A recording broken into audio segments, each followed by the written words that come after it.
Welcome back, dear viewers. We are set to look at the analysis of the headlines that we read a while ago. I do hope that you've been following. And just in case you did not quite follow us, we'll be taking the headlines, a few of them, one after the other.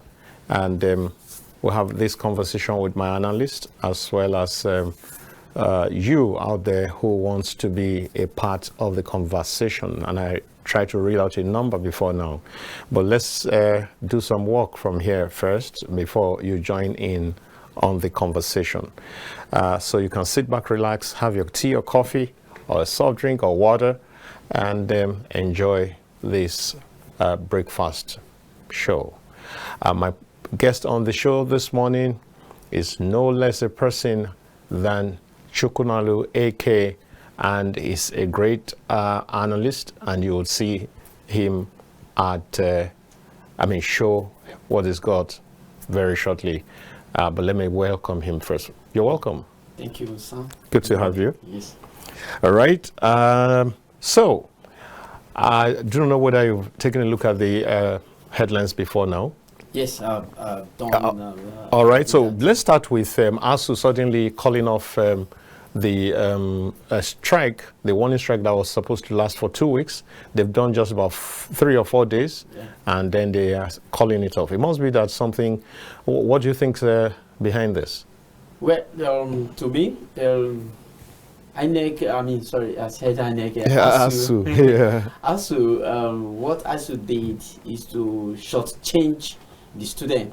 As far as I'm concerned. As far as you're concerned. As far as I'm concerned, because the battle is not over yet. And the victim of this now are the students. And the parents. Because already there is a rejection of 35% increase. That was offered them. That was offered. So it means that they just did this maybe in the next 1 month, 3 months or 2 weeks or in 1 week. They will come back to say we are going on strike. Yeah, they've said that they are giving 1 month, which now tallies with what the NLC already gave before. That after 1 month, if they don't do something, the students are the one being shortchanged.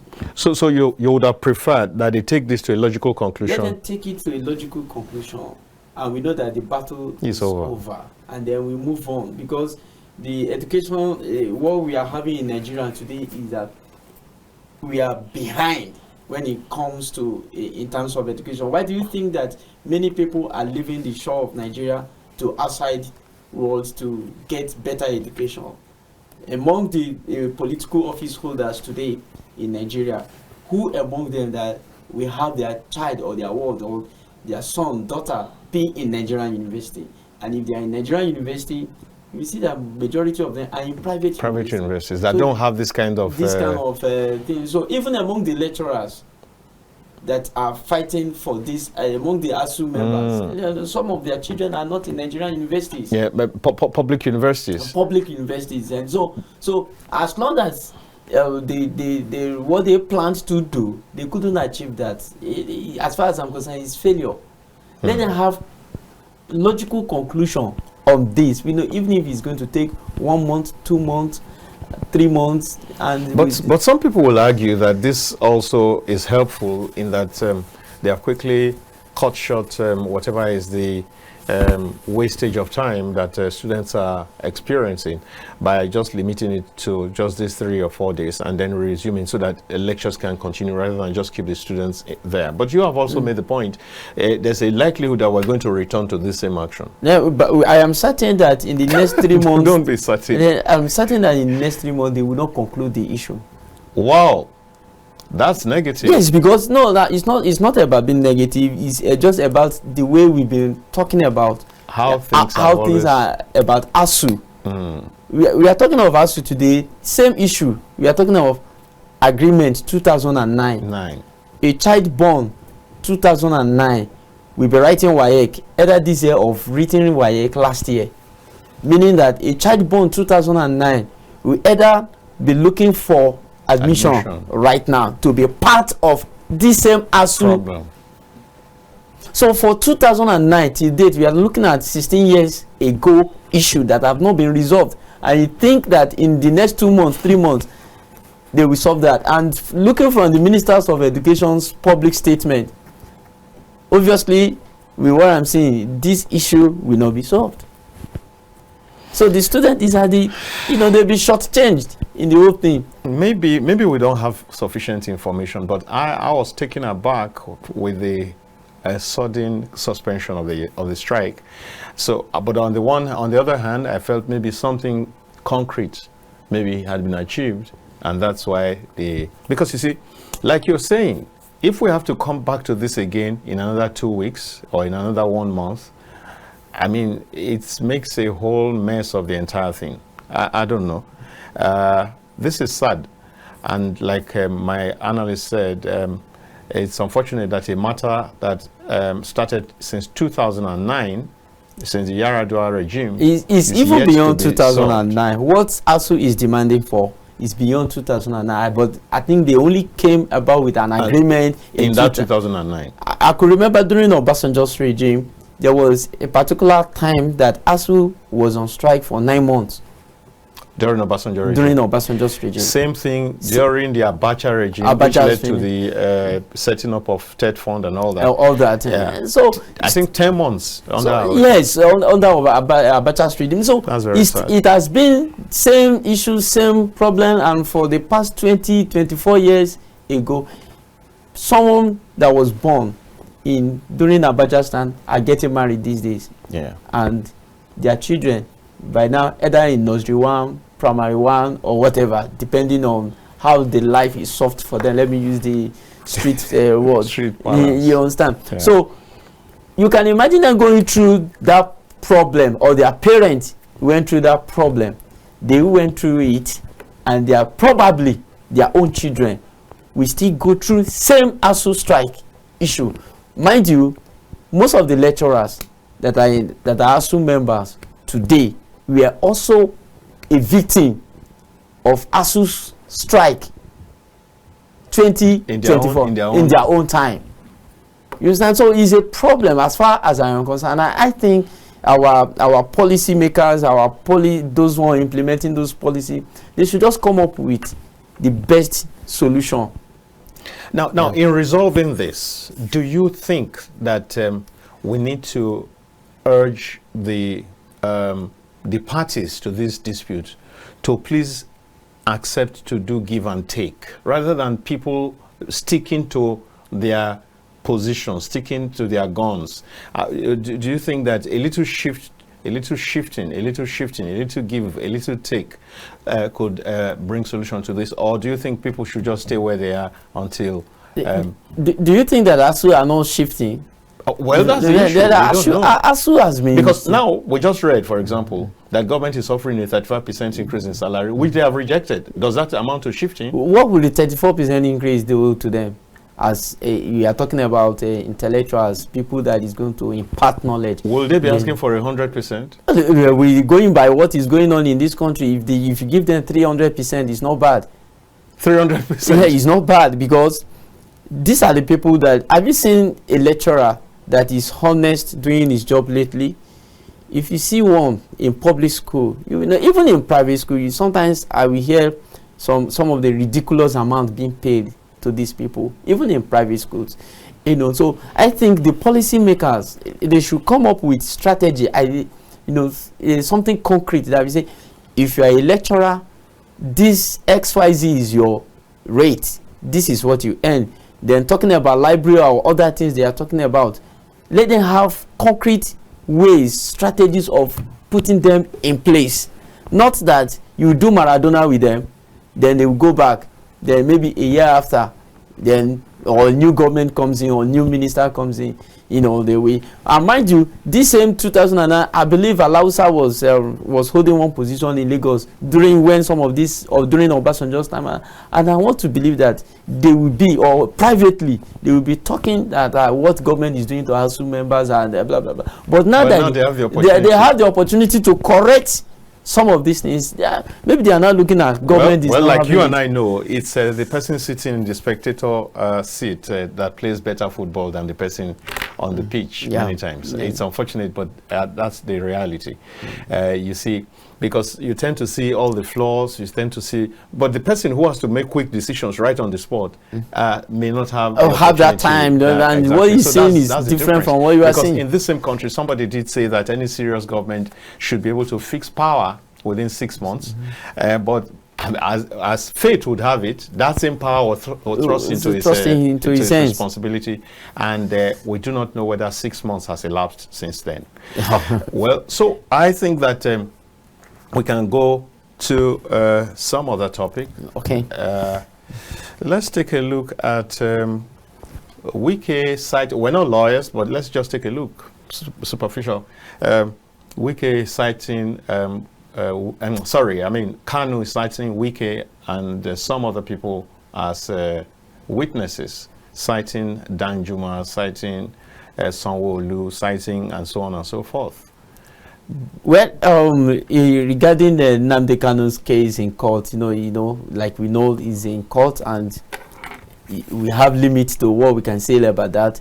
But citing them, I think what he would like to draw from there is their public statement, their public actions that have been taken, because I see no reason why Danjuma should be in his case General T. I think, in fact, on the score, on bringing General Danjuma, there was a time Danjuma also said, you should defend yourself. Yes, the number of people who have said that in recent times has even increased. Yeah. You have a situation where a governor, even in today's newspaper, governor of Niger said the same thing. In fact, a few months back, you remember that the DSS director, the new Director General, Tosin Ajayi, if I recall correctly, also said the same thing.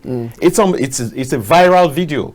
I think that is his own aim that he wants to achieve as to prove his case that whatever he said it was nothing new. Exactly. It's like saying, if you hold me, why don't you hold these people? Yes, exactly. That is what he wants to achieve, because like being a witness, Prince, and he's, according to reports, said that he's going to be the lead witness in the whole thing, because what will be asked, did you make this statement? Exactly. But with the current Nigeria that I've seen so far, and they might say, at least I've heard or read about some court judgment when they say newspaper something report is not that is authentic. How was he sure that Danjuma said that?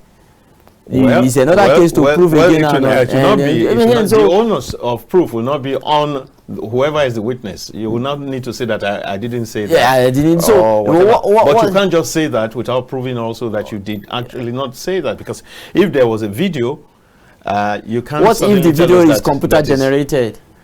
Well, when they get to that get to that bridge. The case, Nnamdi's case, that's why Nnamdi's case is. So if other people claim that it's AI generated, how is Kanu's own not AI generated? These are going to be it's going to be a back and forth that will never. Well, he never said that. I didn't say so. Before now. So he cannot say that now. So it's a little bit dicey in the situation. The court will decide what to do and who to believe at that point in time. All right. So there is this story about revenue, different FTR and all that the government is trying to put in place. What do you think? Well, it's a good policy. It's a nice one, but this is Nigeria, and we've heard that before. When President Tinubu, Buhari came, we heard so much noise about the TSA, Treasury single account, and they were making noise, bold there, bold this, bold that. We are focused now, no more corruption, and this time around, President Tinubu, same APC government, just changed the name from TSA to now Federal Treasury something receipts. But my concern about this is the big ministries, the big agencies, the powerful ones among them, will they bypass it? With custom, will they yes, I understand that the custom were listed. NNPC, will they maneuver? The port authority, because these are the agencies, these are the cash cows. They are the cash cows, and they are not part of the, I think they are not part of the TSA. I think they wrote a letter or whatever, and they exempted them. Even the FCT. FCT, yes, FCT just did that recently when Wike came on board, and the president approved that. So, he kind of is an irony now. You just approved something less than a year ago that exempt FCT, and now you are not saying that. It means that every land being sold in Abuja now, we have to pay into the FTR receipt system. So let government be focused. Yeah. Let them do that and block the leakages, because definitely I know there are ghost accounts. We've read, not that I know, we've read from the pages of newspapers where it say ghost accounts, people paying money into an account that is not controlled, known to the government. Then leakages in the system, the manual process of payment. If government can actually block all this, it is beautiful. If they can implement the policy, it is beautiful. When a student, like in public school, federal universities, want to pay their school fees through that same automatic process, they don't need to interact with any human being. You want to clear your goods with the customer, you don't need to interact with any human being, just through the payment system. You pay and the government receives their money. All right. So you're saying that you're thumbing up for them that it's a good thing, but you have fears whether it will be properly implemented. Yeah, that is my fear. That's your fear, whether it will be properly implemented. All right. Okay. So, well, government, it's in your hands.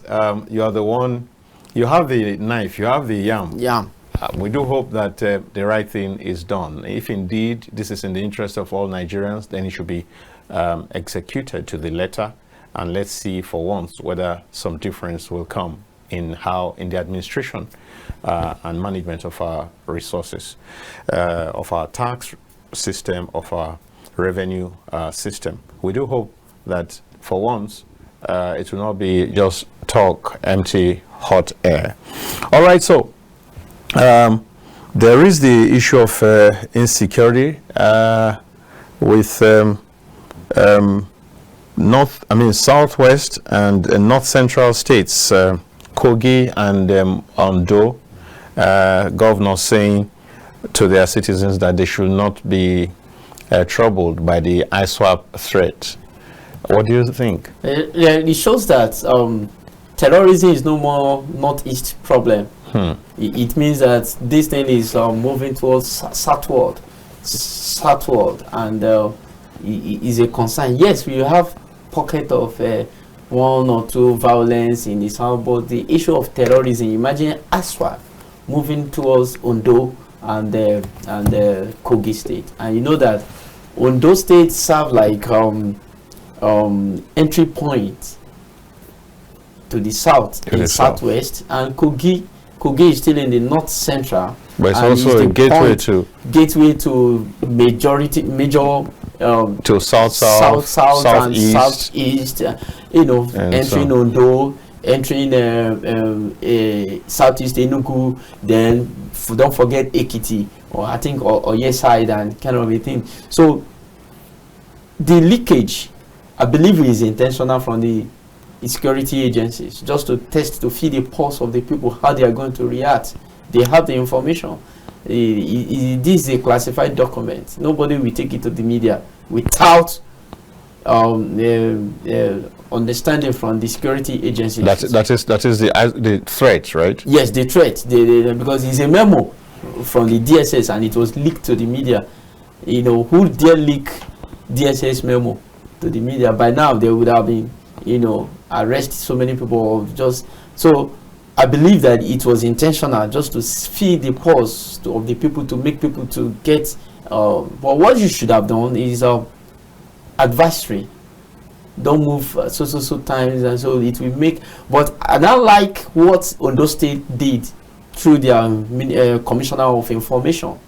trying to douse the tension. Yeah. What could have? It's okay. The possibility of these things are there, and but the government has spent this, and so the game now should be up. Let government now step up the security agencies, the police, the army, the DSS themselves, and other this thing. Let them move towards this and quickly arrest these people, because I believe DSS knows the camp where these people are located. All right. I believe that DSS knows their movement. I believe that DSS have information of everybody in this. I believe that, because there's nobody that there's nothing. There was this person that was leaking government's papers on Twitter and in Port Harcourt, and one way or the other he was anonymous at a point in time, you know. But under this President Tinubu's regime, he was arrested. Yeah, and since that time that he was arrested, no more leakage from that end. So I believe that if government want to deal with this issue of ISWAP, you know, they can do that. But the worry now is this: if these people try in Ondo, they try it in Kogi, and they are successful, it means the Southward should be prepared. It's going to be rough. All right. I hope it doesn't get rough. I hope and pray that something is done before it gets rough. So we're making progress, and I hope that you are with us. The phone line is open right now, 0802-993-365, 0802-993-8365. Now, so please do join us. Let's be part of the talk. Now, Amukpiton, the newly appointed chairman of INEC, is to be sworn in today. He will assume duty today. What do you think?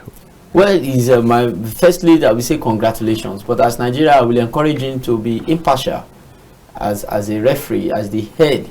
You know, he is going to be at the center stage from now on till 2027. So he should be fair to everyone right now. But he is this kind of person now that I'm not envying at all. As in, I'm talking of Amukpiton, because there is no step that he's going to take now that will not be judged. Either they look at it from ethnic background. He's a Yoruba man. He will support his brother, Bin Tinubu, and all the. If you take the other way, he's a northerner. He's from the north, being from Kogi, and this, that, and that. So he's not a man that I envy. And also looking at from the past INEC chairman, from Maurice Iwu to Jega to even the current one, whatever integrity you bring into the INEC institution, it is rare that you won't get bashed at the end of the day. So I think, but I pray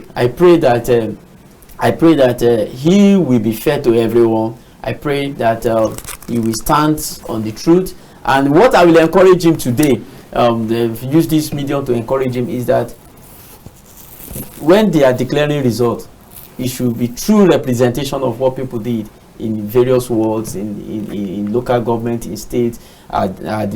We don't want to see a situation whereby the results sheet is being cancelled and they change the number. Once you change number, let them declare that particular ward or the particular area. Let them cancel it. Let them write results in plain and eligible way. Not a situation whereby you see somebody. You see some artistic work, painting. You see 20. Then at the end of the day, you just use biro, cancel, and put 150 or 120. You know, so we don't want to see that. You know, as a Nigerian, so that at the end of the day, we will not be talking placing in the place like Professor Iwu. You know, I believe that is Professor Iwu's regime in INEC was one of the most controversial period in Nigeria. I think 2003 election. You know, so we don't want him to. And having gone through his CV, we know that is an excellent CV. So we don't want his CV to be marked by. You should just do it professionally and legally, and you should not bring Sentiment. If you fail, you fail. If you win, you win. Let let Nigerians, let Nigerians feel that he has done the best he could. That is how I see it in respect of Amupiton. All right, so Amupiton, Nigerians are expecting so very much from you, and we wish you the very best.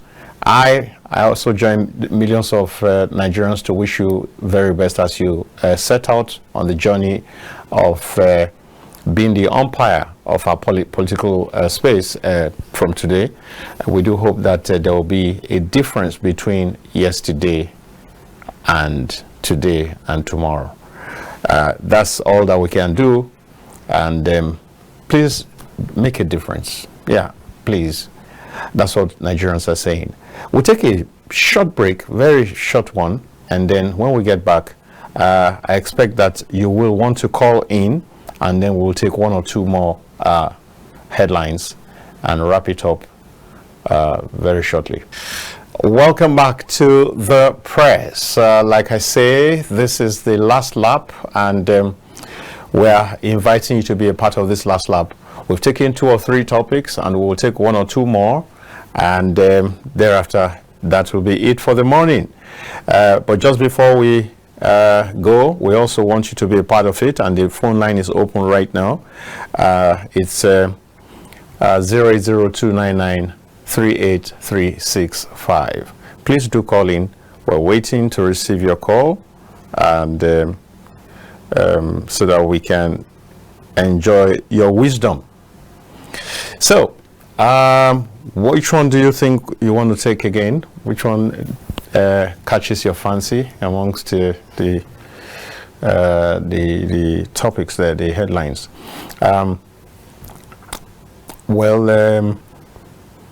Yeah, still as part of security, let's take the one of the reps trying to probe the Jonathan government or whoever was involved in the $460 million CCTV project. We're talking about a government that's been out of power since 15 years ago. No, since 10 years ago. Since 10 years ago. And money was released, of course, and there are no cameras anywhere. I'm sure that if we had cameras, that would have assisted the security, made life and property more secure and safe and safer in the FCT. What do you think? Well, all these things are just, we've been hearing that $400 million, $400 million. When President Buhari came, we heard that even before Jonathan left, there was a serious noise. I think it should be Dino Melari then. Serious noise, $400 million, CCTV probe. To date, we've not really heard anything about it, and for a while we kept quiet. I think this is also coming from here with the rumors that the President Jonathan is coming on for 2000. Okay, I think there's some political. Yes, there is all these things are just there is no smoke without fire, So, but if there is anything wrong in it, by now they should have gotten something to really pin Jonathan to that, But well, it might not necessarily be Jonathan per se, but maybe some people within his administration. There is no how you will not say Jonathan did this because somebody gave approval for that. Sure, yes. Yeah, so it is all about his political, not really for the interest. The probe, I can say without for now, the probe, the intended probe, it's not really for Nigerians. It's just for their own selfish interest. It's all they want to know whether Jonathan or to scare him now. Oh, don't go out. So supposing it's not political. Will it not benefit Nigerians if, for example, we know the truth and maybe we're able to recover some money? If we're able to recover like $300 million, that's a whole lot of money. Where have they proved themselves? The National Assembly. Have they proved themselves? So I'm not saying at least I've been a while in Nigeria to know that I'm not always excited when I hear issue of probe.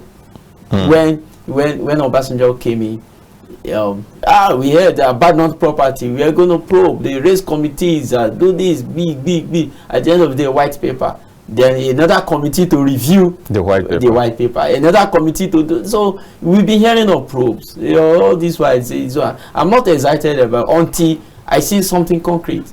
Are you telling me that the system does not know if there is something wrong? Why should we wait till we probe before getting to the root of the matter? Well, like you said something about newspaper reports a while ago. So people cannot be it will amount to a witch hunt if you don't have real facts, I mean, on ground to prosecute people. It will also be turned to political witch hunting. So it's good, it's important that you do a probe. But I think that where I agree with you, and I think that most Nigerians will agree with you, is that where is the outcome of the several probes that we have had in times past?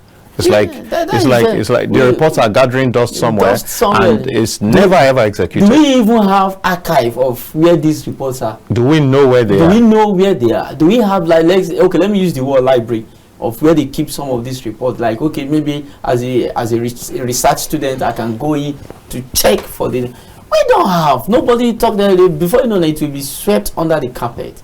So as far as I'm concerned, it's a waste of time. There's no point. The system, what I advocate is the system should have a way of getting to know if something is wrong. Somebody approved, money were paid. To who? Who withdraw the money? Who withdrew the money? Sorry. Then who did this? Who did that? Where are the services? Where are the so you don't items? need the National Assembly or House of Rep coming together to probe. EFCC is there. NFIU is there. 4CID is there. You know, you have money were paid through where? Is it through CBN? So the system should be able to track if there is any infractions and deal with it. And deal with it. If there is any infraction, report to I think police, then charge the person to court, and they will without necessarily bringing in and shouting that we want to probe. We probe subsidy removal 2011 or 2012. We probe abandoned project. We probe this. We probe that fire incident in Niger. Probe fire this one in oil and gas. Probe this. And so we are tired of hearing probe. But the system should have a way of checkmating some of these infractions in the nation. All right. So we're tired. So what's happening? Where are you, my viewers? Let's have you call in 0802-9938-365. That's the number. Please be a part of this show. Let's hear what you've got to say. And so, in the course of this show, we've taken a look at the ASU, the suspension of ASU strike. We've taken a look at the ISWAP threat on Kogi and on those states, and how the governments have responded. We've taken a look at the $460 million CCTV project that was started by the Jonathan administration, and the fact that there are no such cameras to back up whatever they say has been spent. But my guest is saying that there's a lot of politics in all of that. And of course, the frustration with the fact that most probe reports never get implemented. So what's the essence of the probe upon probe upon probe that eventually does not lead anywhere? We have so many probes that we have more probes than the issues we have. I mind you, this same CCTV, at least I was in Abuja when this thing were happening. It was a little bit of infrastructures, even the solar panel, we were mounted on those. At least I know one at that PDP junction. I know one there, even at Force Headquarters, all those junctions, they were there. But I think about 2 years ago, I saw somebody, all these scavengers removing one and using stone to break it. I mean, in plain daylight around 9 a.m. So it's not that some of these things were not implemented. Maybe the paucity of funds, lack of approval to complete the project. That was about. It's not that they didn't mount some of these things there in strategic locations in Abuja. That is why I'm saying that there is politics behind some of these pros, because at least I know that in this same FCD, if you go around Abuja, you still see some of the iron mounted to place the solar panel, and they actually put the solar panel as at then. That should be 2013, 2012, 2013, 2014 period of time. That was when that thing was done. But maybe with the shout, I think with the why this MAPC government, when they were in the opposition, they were the ones shouting that the money was too much for that kind of a project. So first of all, there was the issue. There was that issue again of yes, of the opposition inflated trying contract. Yes, inflated contract price and all of this. I think that is what I'm thinking. I'm not saying that was what happened. I think maybe because of the noise and all this thing, the president or whoever in charge have to. And the president at the time was a people president who tried to listen and maybe a lot of times try to certain point. I don't believe that he's people's president, right? President, because he was just hearing too much and he want to dance. Sometimes as a president, you take action. And in spite of, yes, in spite of, and you are responsible for taking the action. We can see that in Tinubu when he removed the subsidy, people cried, and we are still crying, and he's not even giving a dime of what you are saying. Do you like that? Well, as president, like as a father, or you must take certain hard decisions. There's no doubt about it. Hard decision that you take, even when your child does not like it, and but this is my stand, because you probably, I believe. Now that he's the president, when he was in the opposition, he was not seeing what the president was saying. Now that he's there, I think he sees better. And it's okay, and he takes the decision. Though difficult, I'm not saying I'm supporting. Well, the thing is that by the time he even took the decision, he had just gotten into office. In the particular case of the oil subsidy. No, but before he was sworn in, he would have moved. I think that is the routine. Before he was sworn, he would have been moved to defense house. A defense house. So there will be briefing, economically, security-wise. So he knows he has seen papers. I remember listening to a radio program. Somebody said that he called even before he was elected. That I heard that you are making allegation regarding CBN. This is give me the information you have. Before he became president. So I believe he have information that we are not having. He has been briefed before taking that decision, or that not necessarily that because you are coming that day you shouldn't. No. He had they might have briefed him. The security. He will have his own team, economic team. Of course, as a president to be. He will have people behind the scene designing his policy regarding the economic program for him in the economy. So they will have the information. I tell you, if you want this to go away, remove this thing. So I don't actually say, he's just coming in. We are talking like the masses. Right. You have that fact. Yeah, but people believe that for someone of Tinubu's stature, but that's not the issue today, though. Yes, this is like some digression. Yes. Yeah, but at the same time, I think it's useful. Now, so people believe that Tinubu had this information. It might not be detailed, but he knew there was a clear case of knowing that the best option was to remove fuel subsidy by a whole lot of the elites, even at that time. But politics trumped whatever it is. You see, I'm noticed in this country, and I think that that's very unfortunate, that even good things, good programs of the opposition, of the ruling party, will never be appreciated, will never be applauded by the opposition. They would rather just be sticking out and pointing out flaws, but they will never say, oh, this one is right. And if they have the chance, they will even pull down that which is right. Because it was clear. It was clear. Even for me, at my level, I knew that subsidy removal was the best for us at that time. And imagine the gains we would have had if we had done this in 2012 that we're just doing in 2023, from 2023. We're still not going to have gains. No, we would have had gains. If we do it right, we would have the gains. Whether we like it or not, between 2023 and 2025, with a sense of responsibility, I can clearly say that we're having gains. We have very huge pains on us right now as individuals, as citizens, but there's no doubt that there are gains from taking that decision. Let's go right back to the issues of the day. Let's go right back to the issues of the day. We have barely 2-3 minutes, so I think that before we go, let's Dangote is proposing 10%, 10% the stake sale to investors. To investors, I would say it's a nice one, but I will encourage him, let him increase it to like 30%, sell it to the public from his own stake. Yes, from his own stake. Said 20. I know NNPC took portion in it, and I think 20% are when he was building, but giving us 10% as Nigerian, I think is a little bit small. So I want to act like Oliver Twist in this. Let him increase it to 20%.